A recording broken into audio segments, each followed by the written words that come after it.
Welcome back, Double Leg Premium members. It is time for the Double Leg Premium exclusive show where we go over our bets for UFC Paris, give you the breakdown of why we took those bets. We got a lot of bets out there. UFC Paris is going to be a early start time, so if you're in the US, it's going to start at 12:30 p.m. Eastern. That's right after noon, 30 minutes after noon. We got 11 fights, so hopefully we can cash in some bets. We don't waste any more of your time. So we'll start it with the main event. What you got on that one? Cyril Gane versus Sergey Spivac. Yeah, I completely laid off of this fight because, man, I've just gone back and forth. There's so many factors on both sides. And I just couldn't really find any good value anywhere in the fight. So, I just kind of went with my gut, stayed away, going to enjoy the fight, see if Gane bounces back or Spivac is high level or top of the division caliber fighter. So, what do you got?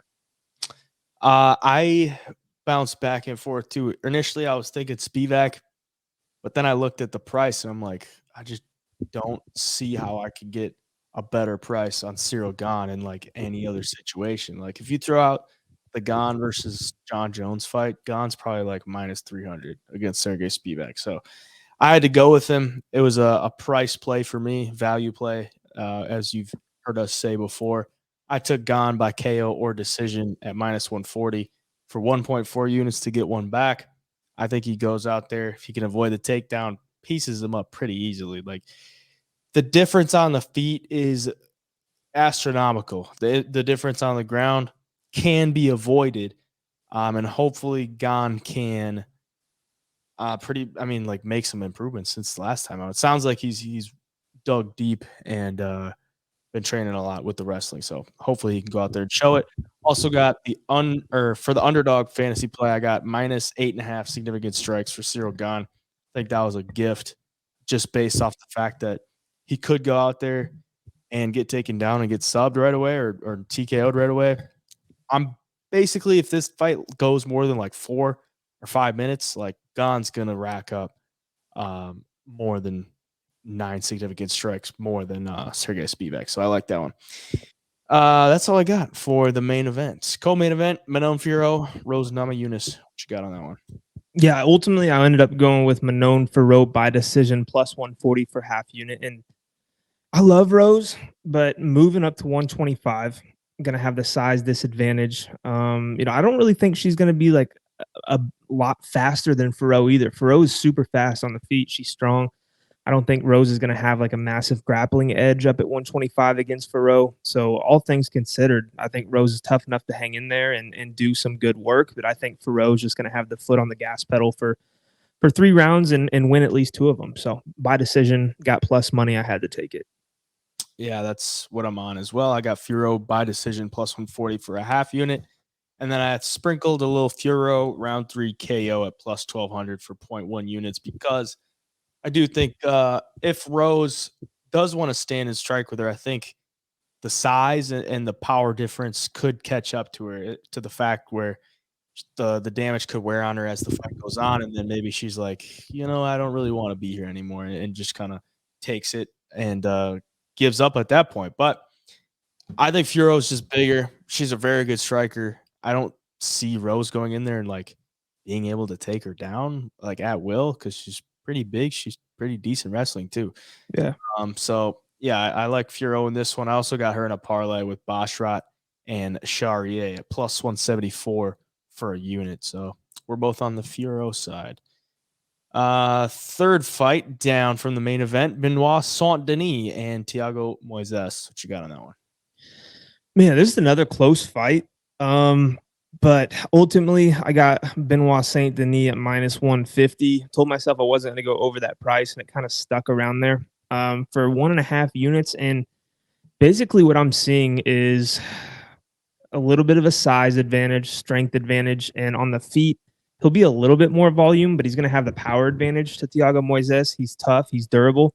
And for Moises, like he's super good on the ground. And I just think getting the fight there and holding down Saint Denis is going to be a little bit harder than he would like it to be. And on the feet, he just doesn't throw enough volume for me in a fight like this. Like I think this could be kind of both guys, up against the cage, who's going to be stronger there, and then separate and then get the striking going. I just think Saint Denis is going to have the slight advantage in that, but should be some high level shit. Not going to lie. Yeah, I'm excited for this one to see how Saint Denis looks against this level of competition. But ultimately, I just thought the price on Moises was like too good to pass up because if you look at Benoit Saint Denis in the UFC, like the 2 wins before his last time out are two trash cans pretty much. And then the win against Bonfim, he was a plus 250 dog, and he went in there and subbed him in the first. I think Bonfim just fought really dumb, and Saint Denis cashing it as a plus 250 dog, and then coming in against Moises, who has 10 UFC fights and some good UFC wins on his record. He only loses to the best of the best. As a dog, I think I had to go with it. So I took Moises on the money line, plus 150 for a half unit. And then I also took Moises by decision at plus 425 for 0.2 units because Santini is as durable as they come. He's got good jiu-jitsu as well. I do think this is the reasoning why I was able to pull the trigger. I think Benoit probably comes out, is able to land the better strikes on the feet.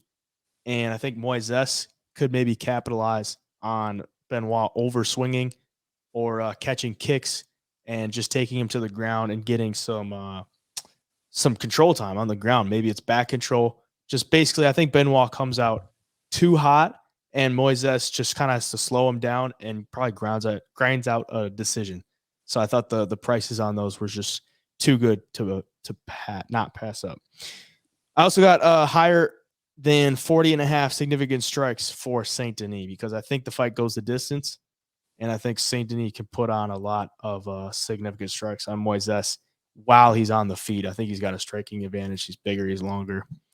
And I like that. 40.5 is just a little too low for me. So I'll take the higher. Didn't scare you that Saint Denis in Paris here? It does. That's the thing. Like, that's the only France fighter I went against. But basically just because it was a price that I for sure. pass up. Thiago Moises is not a bad play at all. It's a close fight. Like, I like Saint Denis. If it was a little bit closer. I mean, I didn't really want to pay chalk on him against Moises. Yeah. Volkan Oezdemir and Bogdan Guskov. What you got on that one? It's my favorite play of the week. I love Volkan Oezdemir in this fight. I've talked about it all week, so I got him on the money line for 2.5 units. I've got him in round 2 by KO at plus 500 for 0.2 units, and I got him round 3 KO at plus 1,100 for 0.2 units on BetUS. And man, I just think a UFC debuter who once he fought like a decent level of competition, got flatlined in the first round. I don't see him coming up and beating a guy like Oezdemir in his UFC debut when Oezdemir has fought in the top 10 and been ranked in the top 10 recently. I mean, he's only losing to guys like Yuri Prohaska, Magomed Ankalaev. He's fought Daniel Cormier. I mean, like, this dude has fought so many better fighters than Bogdan Guskov that I just don't see him dropping this fight. I think he gets the leg kicks going early. I doubt Guskov has ever felt leg kicks like this before or dealt with them. Like, I've watched Guskov's fights. He doesn't really take leg kicks. Like, nobody's throwing them at him. So I think it's going to be a kind of a, what the hell is going on type moment for him when he starts getting hit with those in the first round. So I had to take Oezdemir here. I just have a great feeling about him. I'm with you. I got Oezdemir money line minus 170 for a unit. And then I also sprinkled a little sauce on Oezdemir by decision at plus 500 for 0.1 units because you look at his last few fights, they've all been going to a decision. I think maybe he tries to weather the storm in the first, and then he might be down a round, and then he just takes on the mentality of, I got to win this fight. But maybe Guskov can be durable enough. I mean, he has one decision loss. He's only been to decision one time, and it was a loss. So if he can hang on, we'll cash that. But that's, just for a sprinkle. The real play there is Oezdemir on the money line because I like that side as well. William Gomi and Giannis Gamori. What you got on that one? Yeah, I think Gamori could come out here with a lot of adrenaline and then kind of wear on as the fight goes on. And for that reason only, I sprinkled on Gomi wins in round 3 at plus 1,900. I like that price. Gomi can fight for 3 rounds. We'll see what happens here. He's a longer fighter. He's going to be bigger. And I think he could wear on him and then get Amori tired and hopefully find a late finish and cash a ticket for us. And then I've got Gomi in a parlay with Fareed Basharat, both those two fighters on the money line, plus Cornell and Edwards to go over 2.5 rounds, and that parlay is plus 200 for a half unit.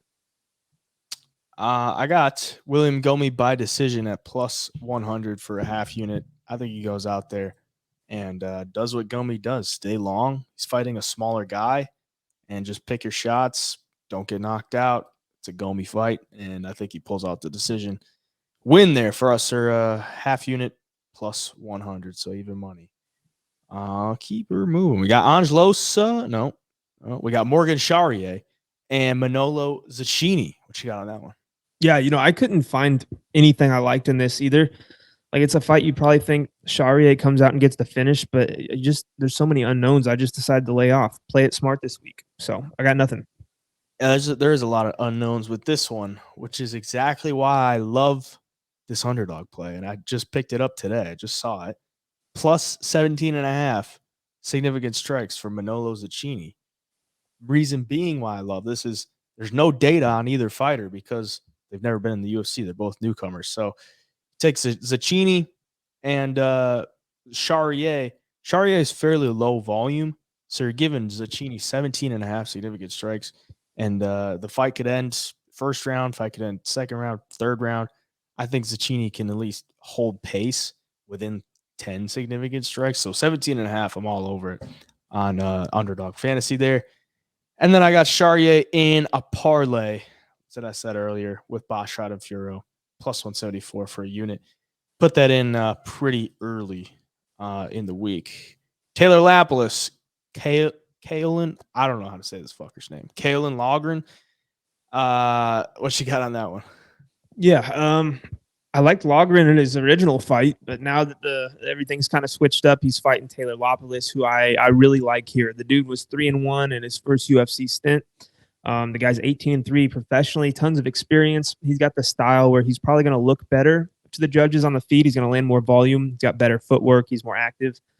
And just stuff the takedowns here. I think he, if it does go to the ground, he can find submissions, but I'd rather him be on top. And I think Logren's probably strong enough to where if it goes to the ground, Logren's probably on top. So keep it on the feet, land some volume and pace, put a pace on him, and I think he walks away with a decision victory. So I'm taking him on the money line, 3.2 units at minus 160. I'm pretty confident in him. Yeah, I like him too. I got him at minus 160 for a unit, and then I got him by decision at plus 120 for 0.2 units. Looks like Logren's head is an absolute brick, so I'm hoping he can at least ride it out and go to a decision. I do think Logren might try to mix in the wrestling once Lapilus starts hitting him with the hands and the kicks. Yeah. So maybe there's some stalling time on the ground. I like the fight to go to a decision there. So I got Lapilus on the money line there, and then I got him in a parlay with Basharat plus 110 for a unit. I like his side. A lot more experience, a lot more high level experience. We've seen him against UFC level competition. He's looked pretty good. And even on the regional scene, he's looked pretty good against some higher level regional fighters. Angelosa and Reese McKee. What you got on that one? Yeah, man, I'm all over Angelosa money line, minus 160 for 1.6 units. Watching Reese McKee, I know he fought some good fighters in his first stint in the UFC, but watching him on the regional scene, even in his wins, like, he doesn't do anything spectacular on the feet. He's obviously a lot bigger, he's longer, but he doesn't really fight that way half the time. He's kind of straight up and down, and guys can close the distance in on him. And Angelosa showed that he can get rocked and get hurt and stay in a fight and come back and win it. He gets timely takedowns. He does hit pretty hard. I mean, he was busting AJ Fletcher up in that fight. You could see the damage on his face. So yeah, looking at all that, I just think Angelosa is going to be the better fighter here. I think he's going to have to get some takedowns, get some control, and really, if he wears down Reese McKee and gets McKee tired, I think he'll have a pretty good night. Yeah, I like him too. I got him on the money line. Angelosa money line minus 153 for a unit. And then I like this fight to go over 2.5 rounds at minus 130 for a unit because last 6 fights for Angelosa have all gone to a decision. What does that tell you? Once the competition goes to a higher level, you usually go into a decision. Look at Reese McKee.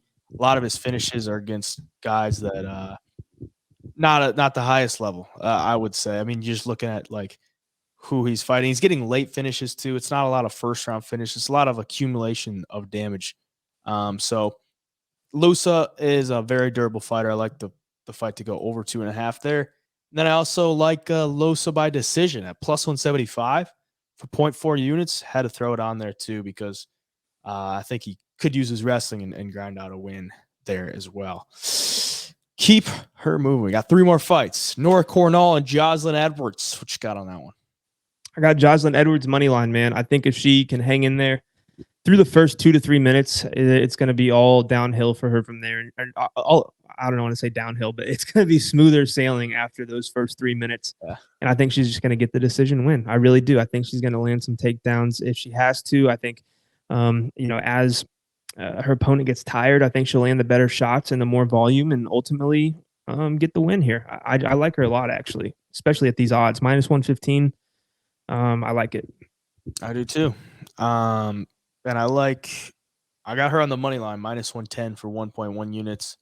I think she goes out there, a lot more UFC experience. Will it probably be a close fight? Sure, but I know for a fact, Jocelyn Edwards, if they're on the feet, she's going to throw a lot of volume, and I like that. So I like the activity on the feet and on the ground. Against Pudilova, she still got taken down. Pudilova couldn't do a ton of damage on the ground because she was able to work back up to her feet. And she still got that decision. So if she gets taken down, she can still pull out a decision.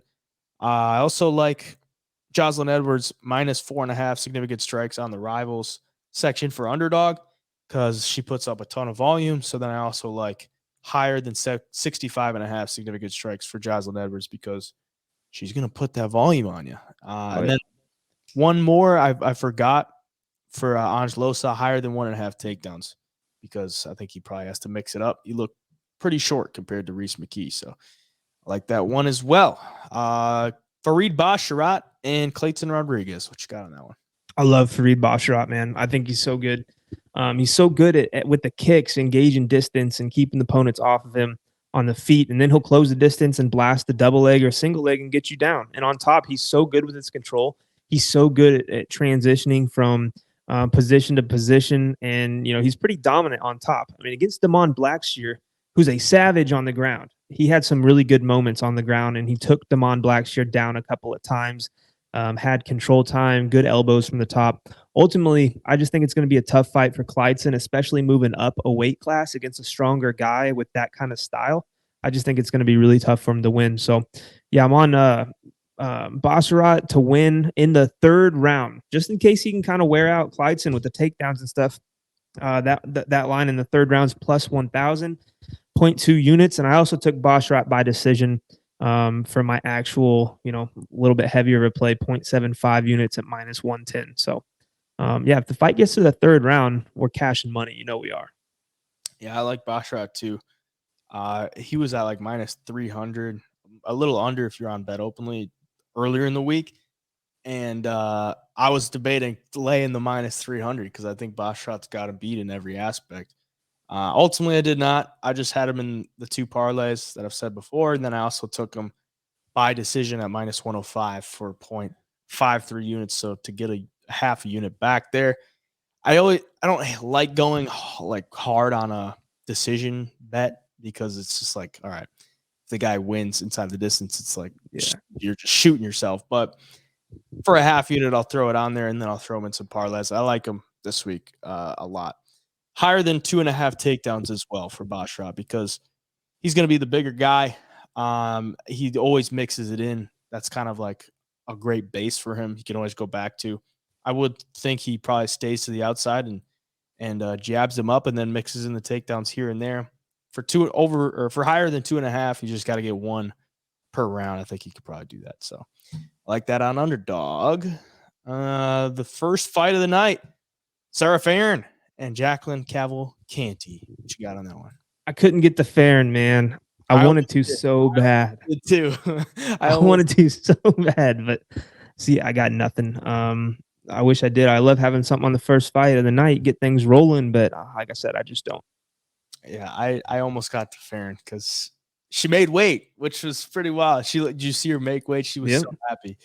But I did take the over 2.5 rounds in Sarah Farron and Jacqueline Cavalcanti at minus 115 for 1.15 units. I mean, if you look at Cavalcanti when she fights, upper level competition, she's not knocking him out. Sarah Farron, she's fighting him in Paris, France. She is France. She's French, I should say. And it's her first time fighting in France. So I would expect she doesn't go out there and get smoked. I think Sarah Farron probably can lay some decent hands on Cavalcanti, but I think it probably goes to a decision. So I like the over there at just a -115 for a women's MMA fight. It's not bad. And then I like higher than 50.5 significant strikes for Cavalcanti on underdog because I think it's probably a stand-up fight. Sarah Farron took like 100 some significant strikes her last fight. She's probably going to be a stand and bang it out type fight. So I like that there. If we just go over the underdog plays, because that pretty much covers anything or everything. -8.5 significant strikes for Gane, paired with higher than 50.5 significant strikes for Cavalcanti. 3x for a half unit, -4.5 sig strikes for Jocelyn Edwards, paired with higher than 40.5 significant strikes for Saint Denis. That's 3x for a unit. And higher than 65.5 significant strikes for Jocelyn Edwards, paired with higher than 2.5 takedowns for Farid Basharat, 3x for a unit. Last one, higher than 1.5 takedowns for Angelosa, paired with plus 17.5 sig strikes for Manolo Zacchini. And that is 3x for a half unit. So we got 4 plays out, 2 units in total.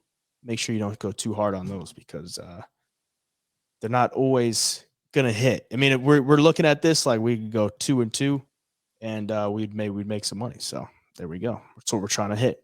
If we can go 3 and 1, that'd be great. If we go 4 and 0, that'd be great. But yeah, those are the bets. I do have a lottery play. I forgot. There we go. Bottom of my screen. I got a lottery parlay. Starting off with Basharat by submission, Lapalus by decision, Faro by decision, and Uzdemir by KO, plus 4,058 for a quarter of a unit. Trying to win 10 units here. That ain't With one bad. play. That ain't bad at all. I like it. Those are the bets, the breakdowns. We have this posted in the double leg premium folder for you guys, and we'll throw it up on the YouTube so you can watch it after. But if you have any questions, just drop them in the Discord. And good luck to everyone for UFC Paris. We got an early start, so don't miss it. Thank you guys, and we'll see you in the next one. Double leg, sign out.